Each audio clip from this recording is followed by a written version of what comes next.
ముందుగా మీ అందరికీ కూడా ఉగాది పండుగ శుభాకాంక్షలు. ఉగాది పండుగ అంటేనే మనకి గుర్తొచ్చేది ఉగాది పచ్చడి. ఉగాది పచ్చడి కేవలం ప్రసాదం మాత్రమే కాదండి, ఇది ఒక ఆరోగ్యదాయినిగా పురాణాలు చెప్తున్నాయి.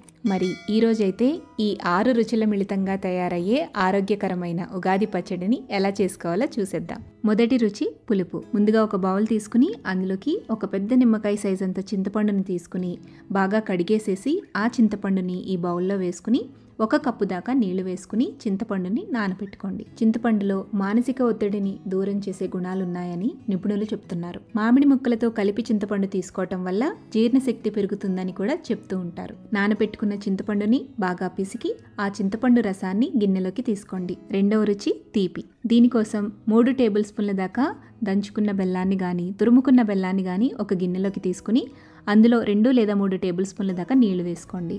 ఈ బెల్లం నీళ్లలో బాగా కరిగేంత వరకు కరగపెట్టుకోండి. బెల్లంలో ఐరన్ అలాగే యాంటీ ఆక్సిడెంట్స్ అధికంగా ఉంటాయి. కరగపెట్టుకున్న బెల్లం నీళ్ళని చింతపండు రసంలోకి ఫిల్టర్ చేసుకుని వేసేసుకోండి. బెల్లంలో ఉండే మలినాలు, ఇసుక ఇవన్నీ కూడా ఈ స్ట్రైనర్ ద్వారా ఫిల్టర్ అయిపోతాయి.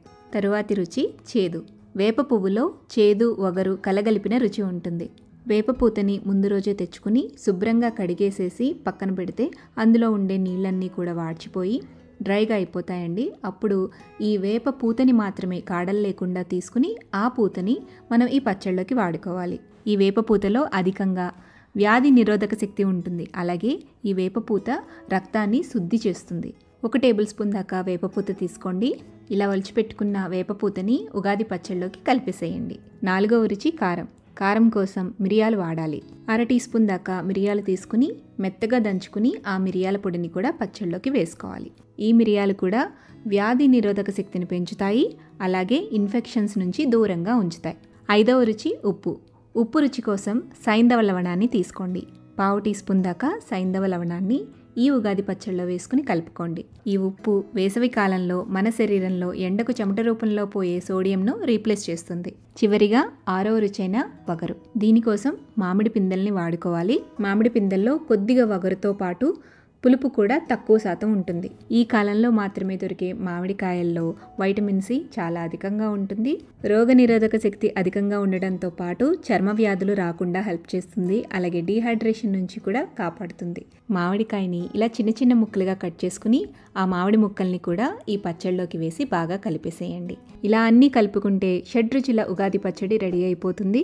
ఈ ఉగాది పచ్చడిలో ఉన్న 6 రుచుల లాగానే మన జీవితం ఆనందం, దుఃఖం, కోపం, శాంతం, ఆశ, నిరాశ భావాలతో కలిగి ఉంటుంది. జీవితంలో ఎదురయ్యే ప్రతి అనుభవాన్ని సమపాళ్లలో స్వీకరించాలనేదే ఈ ఉగాది పచ్చడి సారాంశం. ఉగాది స్పెషల్గా ఎవరైనా ఈజీగా చేయగలిగే మృదువైన నేతి బొబ్బట్లు ఎలా చేసుకోవచ్చో చూపిస్తున్నాను. ఈ నేతి బొబ్బట్లు తయారు చేసుకోవడానికి ముందుగా మనం పిండిని నానబెట్టుకోవాలి. ఒక బౌల్ తీసుకుని అందులోకి 1 కప్పు దాకా మైదా పిండి వేసుకోండి. గోధుమ పిండితో కనుక మీరు బొబ్బట్లు చేసుకోవాలి అనుకుంటే ఆ వీడియో లింక్ డిస్క్రిప్షన్ బాక్స్లో ఇస్తాను. సో బౌల్లో మైదా పిండి వేసుకున్న తర్వాత ఇందులోకి 1/4 టీ స్పూన్ దాకా ఉప్పు వేసుకోండి. పిండిలో కంపల్సరీగా సాల్ట్ వేయాలండి, లేదంటే బొబ్బట్లు టేస్ట్ ఉండవు అనమాట. సాల్ట్ వేసిన తర్వాత ఒకసారి కలిపేసేసి ఇప్పుడు ఇందులోకి నీళ్లు కొంచెం కొంచెంగా వేసుకుంటూ పిండిని స్టిక్కీగా కలుపుకోవాలి. చాలా సాఫ్ట్గా కలుపుకోవాలండి. మీకు చేతికి ఇలా అంటుతూ ఉండాలి, అలా అని పల్చుగా కలుపుకోవద్దు. సో ఈ కన్సిస్టెన్సీ ఉంటే కరెక్ట్గా ఉంటుంది. ఇలా కలుపుకున్న తర్వాత ఇప్పుడు ఇందులోకి ఆయిల్ని కానీ నెయ్యిని కానీ వేయాలి. నేను ఇక్కడ ఒక చిన్న టెక్నిక్ చెప్తాను. ఒక బౌల్ తీసుకుని అందులోకి 1/2 కప్పు దాకా నూనె వేసుకోండి, అలాగే 1/2 కప్పు దాకా నెయ్యి కూడా వేసుకోండి. సో ఆయిల్ అలాగే కరిగించిన నెయ్యి ఈ రెండు కూడా ఈక్వల్ క్వాంటిటీస్లో తీసుకోండి. ఇలా ఆయిల్ అలాగే నెయ్యి రెండు మిక్స్ చేయడం వల్ల మీకు బొబ్బట్లు అనేవి ఎన్ని రోజులైనా కూడా అస్సలు గట్టిపడవన్నమాట. అండ్ టేస్ట్ కూడా చాలా బాగుంటాయి. సో నెక్స్ట్ టైం బొబ్బట్లు చేసేటప్పుడు ఈ టెక్నిక్ ట్రై చేయండి. ఇప్పుడు ఇలా కలుపుకున్న నెయ్యి నూనెలోంచి ఒక 4 టేబుల్ స్పూన్స్ దాకా మనం కలుపుకున్న పిండిలోకి వేసుకోవాలి. ఇలా ఆయిల్ వేసుకున్న తర్వాత కూడా ఒక 5 నిమిషాల పాటు బాగా కలపాలండి. మీరు ఎంత ఎక్కువ బాగా కలిపితే పిండి అంత సాఫ్ట్గా తయారవుతుంది, అలాగే బొబ్బట్లు కూడా మృదువుగా వస్తాయి. ఇక్కడ ఆయిల్ మొత్తం కూడా అబ్జర్వ్ అవ్వాల్సిన పని లేదండి. ఇలా కొంచెం ఎక్స్ట్రానే పైకి తేలుతూ ఉండాలి. ఇలా కలుపుకున్న పిండి మీద మూత పెట్టేసి కనీసం 3 నుంచి 4 గంటల పాటు నాననివ్వండి. ఈ బొబ్బట్ల కోసం ఇది మస్ట్ అండ్ షుడ్ అండి. కంపల్సరీగా పిండి అయితే 4 గంటలు నానాల్సిందే. పిండిని నానబెట్టుకున్నాం కదా, ఇప్పుడు పిండికి సరిపోయే విధంగా పప్పుని కూడా నానబెట్టుకుందాం. ఏ కప్పుతో అయితే మీరు పిండి తీసుకున్నారో అదే కప్పుతో 3/4 కప్పు దాకా పచ్చిశనగ పప్పుని బౌల్లోకి వేసుకుని నీళ్లు పోసి బాగా కడిగేసేసి 2 కప్పుల దాకా నీళ్లు పోసి 1 గంట పాటు నానపెట్టుకోండి. హాఫ్ అన్ అవర్ నానపెట్టుకున్న సరిపోతుంది. మీకు తోపు కానీ స్టఫింగ్ కానీ ఎక్కువ తక్కువ లేకుండా కరెక్ట్గా వస్తుందండి ఈ కొలత తీసుకుంటే. సో ఒక 1 అవర్ పాటు ఈ పప్పుని నానపెట్టుకున్న తర్వాత ఈ నానపెట్టుకున్న పప్పుని నీళ్లతో సహా కుక్కర్లో వేసేసుకోండి. 2 లేదా 3 విజిల్స్ వచ్చేంత వరకు మీడియం ఫ్లేమ్లో పెట్టి ఉడికించండి. పప్పు అనేది ఇలా మెత్తగా ఉడికిపోయిన తర్వాత ఈ పప్పుని డిస్టర్బ్ చేయకుండా ఒక స్ట్రైనర్లోకి వంచేసేయండి. నీళ్లు మొత్తం వాడ్చేసేయండి. ఇందులో ఎక్స్ట్రా ఉండే వాటర్ని అసలు ఉంచకూడదండి, మొత్తం కూడా వంచేసేయాలన్నమాట. ఈ వాటర్ని వేస్ట్గా పడేయకుండా రసం కానీ పప్పుచారు కానీ లేదా అన్నం కోసం ఎసురుగా కానీ వాడుకోవచ్చు. పూర్తిగా వాటర్ అనేది వాడ్చేసుకున్న తర్వాత ఈ పప్పుని మిక్సీ జార్లోకి వేసుకోవాలి. నేను ఫస్ట్ మిక్సీ జార్లో ఒక 4 యాలకులు వేసుకుంటున్నానండి. యాలకులు గ్రైండ్ చేసుకున్న తర్వాత మనం చేసుకున్న ఈ ఉడకపెట్టుకున్న పచ్చిశనగ పప్పుని కూడా వేసేసి మెత్తగా గ్రైండ్ చేసుకోండి. ఇలా ఇక్కడ చూపిస్తున్న విధంగా ఇలా సాఫ్ట్గా గ్రైండ్ చేసుకోండి. మీకు లైట్గా పలుకున్నా పర్వాలేదు, బెల్లంతో పాటు ఉడికించేటప్పుడు ఉడికిపోతుంది, మెత్తగా అయిపోతుంది. ఇలా గ్రైండ్ చేసుకున్న పప్పుని పక్కన పెట్టి ఇప్పుడు స్టవ్ మీద ఒక గిన్నె పెట్టుకోండి.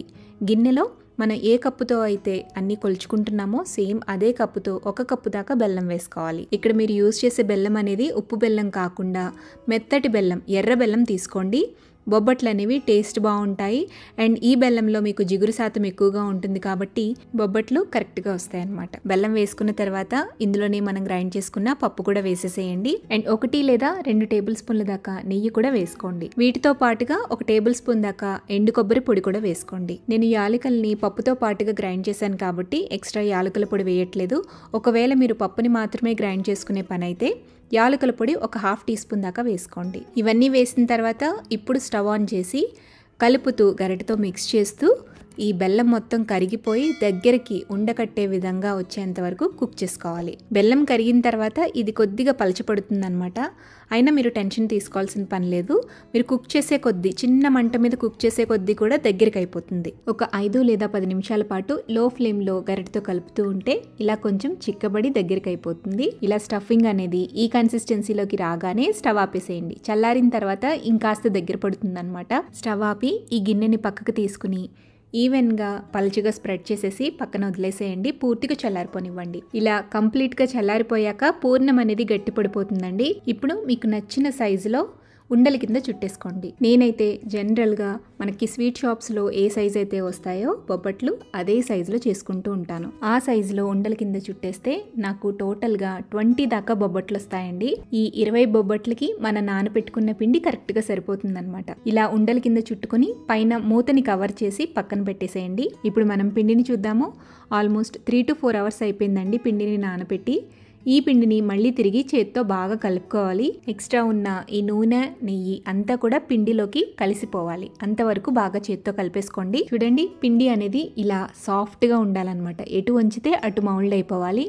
అంత సాఫ్ట్గా పిండిని కలుపుకోవాలి. ఈ పిండిలోంచి ఇప్పుడు కొద్దిగా పిండి తీసుకోండి. మనం పూర్ణం ఎంతైతే తీసుకున్నామో దానిలో సగం పిండి తీసుకుంటే సరిపోతుంది. ఆ మాత్రం సైజ్ తీసుకోవాలి. పూర్ణాలన్నిటికీ పిండి కరెక్ట్గా రావాలి అంటే మీరు ఫస్ట్ టైం ట్రై చేసే వాళ్ళైతే ఎన్నైతే పూర్ణాలు చేసుకున్నామో సేమ్ అదే క్వాంటిటీలో పిండిని కూడా సపరేట్ చేసేసుకుని పిండి ఎండిపోకుండా క్లాత్తో కానీ మూతతో కానీ కవర్ చేసుకోండి, సరిపోతుంది. ఇప్పుడు ఒక పాలిథిన్ కవర్ కానీ లేదంటే బటర్ పేపర్ కానీ తీసుకోండి. దానిపైన మనం నెయ్యి, నూనె కలిపి పెట్టుకున్న మిశ్రమం ఉంది కదా, అందులోంచి కొద్దిగా తీసి అప్లై చేసుకోండి. ఇప్పుడు పిండిని కొంచెం స్ప్రెడ్ చేసి అందులోకి పూర్ణాన్ని పెట్టి ఈ పిండితో పూర్ణాన్ని కవర్ చేసేయాలి. పైన ఎక్స్ట్రా కనుక పిండి వస్తే ఆ పిండిని తీసేసి చేత్తో ఈ విధంగా వీలైనంత పలుచగా ఒత్తుకోవాలి. మీరు ఎక్స్ట్రా నెయ్యి వేయాల్సిన పని కూడా ఉండదు. ఈ పిండిలో ఉండే నెయ్యి, నూనె సరిపోతుంది అనమాట స్ప్రెడ్డింగ్ కి. ఇలా ఈవెన్ గా స్ప్రెడ్ చేసుకున్న తర్వాత ఇప్పుడు స్టవ్ మీద పెనాన్ని పెట్టుకోండి. పెనాన్ని మీడియం హీట్లో పెట్టి పెనం హీట్ అయిన తర్వాత ఇప్పుడు ఈ బటర్ పేపర్ని పెనం మీదకి వేసి స్లోగా తీస్తే ఈజీగా ఈ బొబ్బట్టు సపరేట్ అయిపోతుంది. ఇప్పుడు ఈ బొబ్బట్టుని మీడియం ఫ్లేమ్లో పెట్టుకుని కాల్చుకోవాలి. ముందు మనం కలిపి పెట్టుకున్న నూనె, నెయ్యిని అంచుల మీదుగా స్ప్రెడ్ చేయండి. ఒకవైపు కాలిన తర్వాత రెండో వైపుకి తిరిగేసి ఇప్పుడు బొబ్బట్టు మొత్తానికి నూనె, నెయ్యిని అప్లై చేయండి. ఇలా బొబ్బట్టుని కాలిస్తే చక్కగా పొంగుతుందన్నమాట. రెండు వైపులా ఈవెన్ గా బొబ్బట్టుని కాల్చిన తర్వాత పక్కకు తీసేసి ఇంకొక బొబ్బట్టుని పెనం మీద వేసి కాల్చుకోండి. సేమ్ ఇదే ప్రాసెస్ లో అన్ని బొబ్బట్లని కూడా కాల్చేసుకోవచ్చండి. ఒక బొబ్బట్టు పెనం మీద కాలుతున్నప్పుడు ఇంకొక బొబ్బట్టుని ఇలా బటర్ పేపర్ మీద స్ప్రెడ్ చేసేసి కాలిన బొబ్బట్టుని పక్కకు తీసి ఈ బొబ్బట్టిని వేసి కాల్చుకోవటమే. అంతేనండి, బొబ్బట్లని ఇలా సింపుల్ టిప్స్తో టెక్నిక్స్తో ఈజీగా ఇంట్లో చేసుకోవచ్చు. బొబ్బట్లు అనేవి చాలా మృదువుగా వచ్చాయి కదా. వేడి మీదే కాదండి, పూర్తిగా చల్లారిన తర్వాత కూడా నేను ఈ బొబ్బట్లు తీసి చూపిస్తున్నా చూడండి. ఇలా చేస్తే చేత్తో చేసినప్పటికీ కూడా పలుచుగా 2 వేళ్లతో తుంచే విధంగా చాలా సాఫ్ట్గా వస్తాయి. పచ్చి మామిడికాయతో పులిహోరని కమ్మగా రుచిగా ఎలా చేసుకోవచ్చో చూపించబోతున్నాను. ఈ మామిడికాయ పులిహోరని చకచక ఎలా చేసుకోవాలో చూసేద్దాం. ఫస్ట్ ఒక కుక్కర్ తీసుకోండి. అందులోకి 1 గ్లాసు దాకా బియ్యాన్ని వేసుకోండి. ఇది కొలతలో వచ్చేసి 200 గ్రాముల దాకా బియ్యం ఉంటుంది. సో ఈ బియ్యాన్ని శుభ్రంగా వాష్ చేసేసుకున్న తర్వాత 1 గ్లాసు బియ్యానికి 2 గ్లాసుల దాకా నీళ్లు పోయండి. నెక్స్ట్ ఇందులోకి రుచికి సరిపడా ఉప్పు, 1/2 టేబుల్ స్పూన్ దాకా ఆయిల్ వేసి 2 విజిల్స్ వచ్చేంత వరకు మీడియం ఫ్లేమ్లో పెట్టుకుని కుక్ చేసుకోండి. సో రైస్ అనేది ఇలా ఉడికిపోయిన తర్వాత పొడి పొడిగా చేసుకుని చల్లారి పెట్టుకోవాలండి. చల్లారిన ఈ అన్నాన్ని పక్కన పెట్టేసుకోండి. ఇప్పుడు స్టవ్ మీద కడాయిని పెట్టుకుని అందులోకి 3 టేబుల్ స్పూన్స్ దాకా ఆయిల్ వేసుకోండి. ఆయిల్ కొద్దిగా హీట్ అయిన తర్వాత ఇందులోకి 2 టేబుల్ స్పూన్ల దాకా వేరుశెనగ గుళ్ళు, 2 టీ స్పూన్ల దాకా పచ్చిశనగపప్పు, 2 టీ స్పూన్ల దాకా మినప్పప్పు, అలాగే 1 టీ స్పూన్ దాకా ఆవాలు వేసి దోరగా ఫ్రై చేయండి. ఇందులోకి నేను జీలకర్ర వేయట్లేదండి. జీలకర్ర ఫ్లేవర్ కనుక మీకు నచ్చితే కొద్దిగా యాడ్ చేసుకోవచ్చు. అండ్ అలాగే అల్లం ఫ్లేవర్ కూడా నచ్చితే కనుక సన్నగా కట్ చేసుకున్న అల్లం ముక్కలు కూడా వేసుకోండి. తాలింపులో వేసిన పప్పులు చక్కగా వేగిపోయాక ఇందులోకి కారానికి తగ్గట్టుగా ఒక 4 ఎండుమిర్చిని తుంచుకుని యాడ్ చేసుకోండి. అలాగే 5-6 పచ్చిమిర్చిని కూడా చీల్చుకుని యాడ్ చేసుకోండి. ఇప్పుడు ఇందులోకి 2 టేబుల్ స్పూన్ల దాకా జీడిపప్పు పలుకులు, అలాగే కొద్దిగా కరివేపాకును కూడా వేయండి. ఇప్పుడు ఈ పచ్చిమిర్చి నూనెలో చక్కగా మగ్గేంత వరకు కూడా కొద్దిసేపు ఫ్రై చేయాలి. ఒక 2-3 నిమిషాల పాటు లో ఫ్లేమ్లో ఫ్రై చేస్తే పచ్చిమిర్చి చక్కగా వేగిపోతుంది. ఆ తర్వాత బాగా సన్నగా తురుము పెట్టుకున్న పచ్చి మామిడి తురుముని 1 కప్పు దాకా వేసుకోండి. ఇది వెయిట్లో వచ్చేసి 100 గ్రాముల దాకా ఉంటుందండి. అంటే మనం బియ్యం 200 గ్రాములు తీసుకున్నాం కదా, సో అందులో సగం 100 గ్రాముల దాకా మామిడి తురుము తీసుకోవాలి. సో మామిడికాయ పులుపును బట్టి 1 లేదా 2 టేబుల్ స్పూన్లు అటు ఇటు వేసుకోవచ్చు. మామిడి తురుము వేసిన తర్వాత లో ఫ్లేమ్లో ఒక 2 to 3 మినిట్స్ పాటు ఫ్రై చేసుకుని ఇందులోకి 1/2 టీ స్పూన్ దాకా పసుపు, అలాగే కొద్దిగా ఉప్పుని కూడా అడ్జస్ట్ చేసి ఒకసారి మిక్స్ చేసుకోండి. ఈ నూనెలో మామిడి తురుము కొద్దిసేపు మగ్గాలి, సాఫ్ట్గా అవ్వాలన్నమాట. సో ఇలా ఈ కన్సిస్టెన్సీలో సాఫ్ట్గా మగ్గిపోయాక స్టవ్ ఆఫ్ చేసేసుకోండి. ఇప్పుడు చివరిగా కొద్దిగా ఇంగువను వేసి ఒకసారి అంతా కూడా కలిపేసుకోండి. ఈ మొత్తాన్ని కూడా మనం చల్లారి పెట్టుకున్న అన్నంలోకి కలిపేసుకోవాలి. ఈ తాలింపుతో పాటుగా ఒక 2 టేబుల్ స్పూన్స్ దాకా ఎక్స్ట్రా పచ్చి మామిడి తురుముని యాడ్ చేసుకోండి.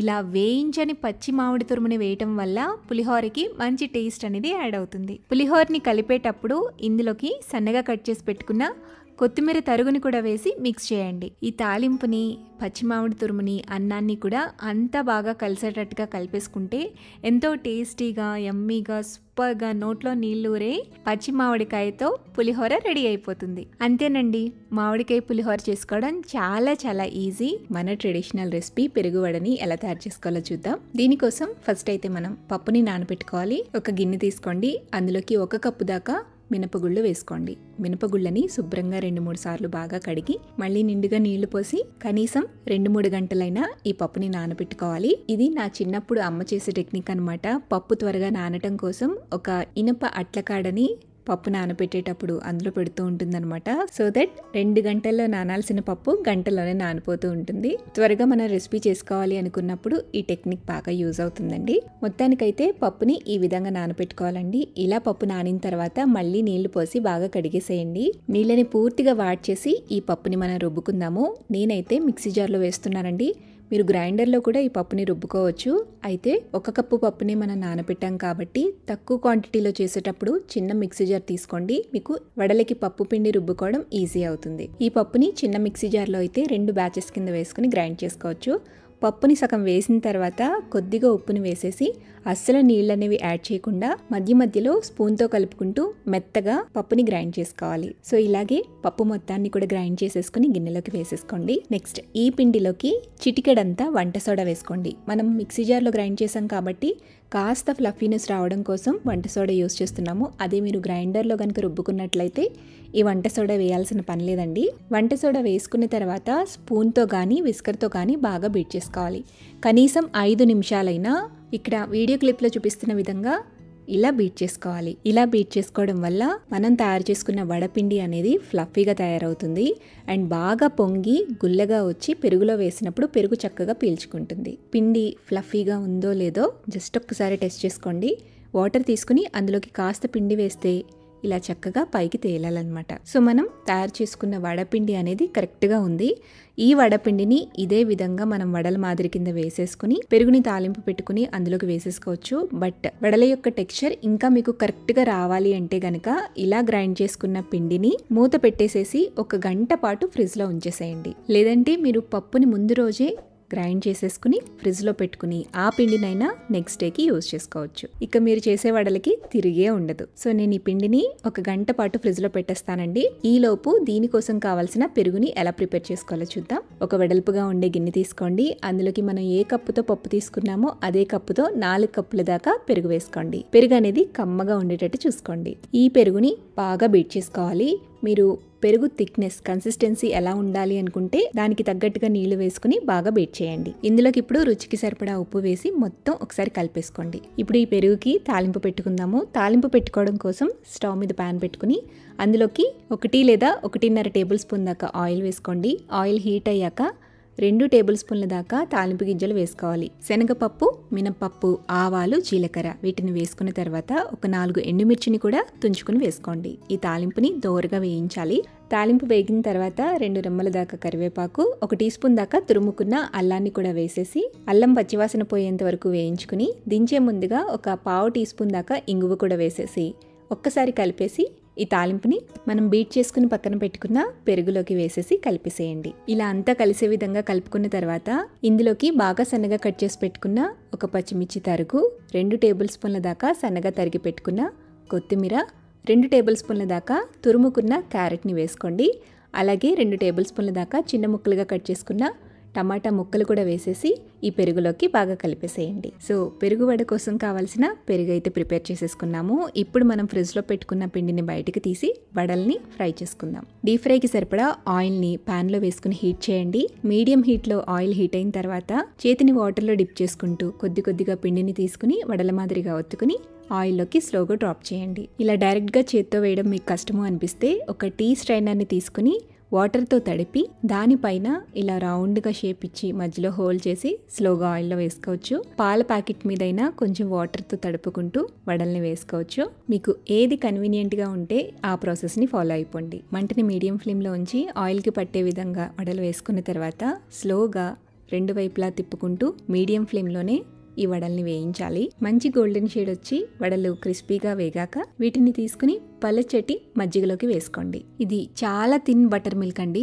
వాటర్ క్వాంటిటీ చాలా ఎక్కువ వేసుకోవాలి. పెరుగు అనేది బాగా తక్కువ తీసుకుని చిలుక్కుని ఆ వాటర్లోకి మిక్స్ చేసుకోండి. వడల్ని వేడి మీద ఉన్నప్పుడే ఈ మజ్జిగలోకి వేసేసుకున్న తర్వాత జస్ట్ ఒక 1/2 నిమిషం పాటు ఉంచి మజ్జిగని పీల్చిన ఈ వడల్ని కొంచెం ప్రెస్ చేసి మనం తాలింపు పెట్టుకున్న పెరుగులోకి వేసుకోవాలి. ఇదే ప్రాసెస్ని పిండి అయ్యేంత వరకు కూడా కంటిన్యూ చేయండి. నేను ఇక్కడ వీడియో కోసం కాస్త ఎక్కువ మజ్జిగ క్వాంటిటీ తీసుకున్నాను. మీరు తక్కువ మజ్జిగ క్వాంటిటీ తీసుకుని ఈ వడలన్నీ ఒత్తుకుని వేసేసుకున్న తర్వాత ప్రాసెస్ అంతా కంప్లీట్ అయిపోయాక చివరిలో మిగిలిన మజ్జిగని మనం తాలింపు పెట్టుకున్న పెరుగులోకి వేసేసుకుని కలిపేసుకోవచ్చు. సో ఇలాగే అన్ని వడల్ని కూడా పెరుగులోకి వేసేసుకున్న తర్వాత కనీసం 2-3 గంటలైనా ఈ వడల్ని కదల్చకుండా అలా మూత పెట్టి వదిలేసేయండి.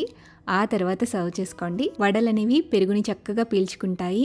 సాఫ్ట్గా చాలా టేస్టీగా ఉంటాయి. అంతేనండి, హోటల్ స్టైల్లో పెరుగు వడ చేసుకోవడం చాలా ఈజీ అండ్ ఇది కడుపుకి కూడా చల్లగా ఉంటుంది. నెక్స్ట్ టైం మీరు పెరుగు వడ చేసేటప్పుడు ఈ విధంగా ఒకసారి ట్రై చేసి చూడండి. ట్రై చేసి ఇంట్లో వాళ్ళకి టేస్ట్ చేయించండి. మీరు టేస్ట్ చేశాక మీ ఫీడ్బ్యాక్ని నాతో షేర్ చేయడం మర్చిపోవద్దు. వీడియో నచ్చితే లైక్ చేయండి. మీ ఫ్రెండ్స్కి రిలేటివ్స్కి షేర్ చేయండి. మరిన్ని టేస్టీ సింపుల్ క్విక్ రెసిపీస్ కోసం అమ్మ చేతి వంట ఛానల్ని సబ్స్క్రైబ్ చేయండి.